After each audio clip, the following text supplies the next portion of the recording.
नमस्कार। आज आम घिबली विषय किछि जानिबा।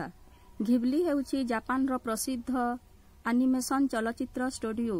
एहार स्थापना 1985 मसीहा जून 15 तारिख रे 3 जण सांग मिसी स्थापन करिथिले। एमाने हेले जापान रो हायाओ मियाकाकी, इसाओ काखाती ओ तोशियो सुजुकी। एनिमेशन चित्र रो अर्थ कंप्यूटर रे सजीव चित्र बनाइबा। आगे जेउ चित्र को चित्रकार माने हाथ रे तैयारी करुथिले एही पाई दीर्घ समय रो आवश्यक हेउथिला, किंतु घिबली रे अति कम समय रे चित्र गुड़िक तैयारी होई थाई। चित्र रे प्रकृति रो अनुभूत होई थाई।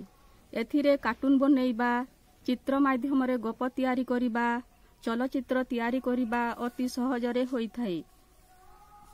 एही घिबली माध्यम रे व्यक्तिगत फोटो रो असंगत व्यवहार होई पारे, जहा विपद सृष्टि करि पारे।